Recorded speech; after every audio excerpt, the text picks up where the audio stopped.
What's up guys, Steven here, welcome back to another video. So the brand new Huawei Mate 20 Lite has just been released and I think today it's time for a gaming comparison between the Huawei Mate 20 Lite, the P20 Lite and the P20 Pro.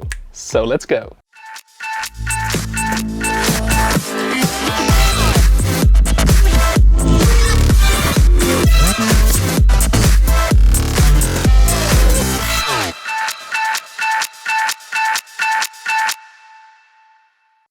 While the P20 Pro still retails for around 700 euros in most of the shops, you can already get a P20 Lite for around 300 and the Mate 20 Lite for 370. But is the P20 Pro really worth the 300 to 400 euros extra if your main focus is gaming? So first of all, let's talk about the specs. The Mate 20 Lite is running the brand new Kirin 710 processor. The Kirin 710 under the hood is a Quad A73 plus a Quad 53 chip, seen previously in the Huawei Nova 3i, which had a limited release. Huawei is promoting the use of AI heavily with the smartphone, although the chip does not have dedicated AI hardware with the neural networks for photography running on the CPU and GPU. The GPU is the Mali G51 MP4, so it's a relatively light graphics unit, and it's all built on TSMC's 12nm process. So Huawei is also aiming for power efficiency and battery life. In an official statement from Huawei, they claim that the single-core and multi-core CPU performance of the Kirin 710 is up to 75% and 68% higher than that of the Kirin 659 respectively. It is a step closer to the Kirin 970, but still remains a so-called sub-premium or upper mid-range chipset. So I've played my favorite games, started with PlayerUnknown's Battlegrounds. Fortnite is not running yet because this phone will be released in October and it's not on the list of supported devices. So I could play the game with a maximum of high settings in HD. On the P20 Pro you can go one step further and have better detail and graphics. But on the Mate 20 Lite it's locked to HD with high settings due to its mid-range chipset. The gaming performance was really smooth, great gameplay, and I literally had the game of my life. The touchscreen is very accurate and I could win the game on myself and get almost 20 kills. I didn't expect this to happen and it shows pretty much that this phone is capable of delivering good lag-free performance with only very rare frame drops at these settings. The P20 Pro could deliver much better detail and graphics, because I could set it to HDR and Ultra, but to be honest, for me the optical difference does not matter a lot. For sure it looks more beautiful, but still the gameplay feels the same. The Kirin 970 did a really good job in this game, even though Huawei cheated a bit on the benchmarks and the performance mode on these phones. Now when I tried the game on my P20 Lite, I noticed that it only runs on balanced and medium graphics, and also there were occasional lags and frame drops in the game, which didn't make it unplayable, but made the game a bit annoying to me from time to time. The same was pretty much true for all the other games I've tested, including Nova, Asphalt 8 and 9, Darkness Rises and some more. I didn't expect that the Darkness Rises will run super smooth, but it does, and compared to the P20 Lite, this is a massive improvement. Now normally a Lite phone tends to be smaller, more compact and the budget version of the flagship product, but the Huawei Mate 20 Lite comes in a super large 6.3-inch display with 2340 x 1080 resolution and a notch to equate to an 81% screen to body ratio. I wouldn't really call it light, but it still only costs a fraction of the price of the upcoming Mate 20 Pro. So here are now a few games for you to compare, so have a look.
all in all the smartphone offers pretty good performance, and it's a massive step up from the P20 Lite for only a little bit more cash. Also, the phone did not heat up a lot or overheated during my gaming session, and the huge display makes it great for all kind of multimedia and games. So if you want to see a full review of this phone, then please check out the links down below. Also, regarding Huawei cheating on the benchmarks by bypassing the power and thermal limits, I don't think that it's such a big deal as the media does it, because it's what the chipset can do in theory, but in reality it needs to be throttled down to keep the device cool. Now, the real performance of the phones from Huawei sharing the same Kirin 970 chipset is anything but identical, as these phones have different thermal limits as a result of the different chassis and cooling designs. So consequently, the P20 Pro, being the largest and also most expensive one, has better thermals in the regular benchmarking mode, but this could also be bypassed by software. Now, all in all, it's a great performance on the Mate 20 Lite, and I'm really looking forward to the Mate 20 Pro.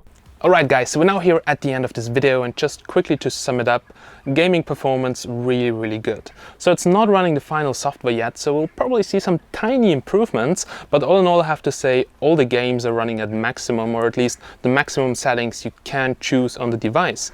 For sure, it's looking a little bit better on the P20 Pro, it's smooth on the P20 Pro, but it's such a massive step up from the P20 Lite.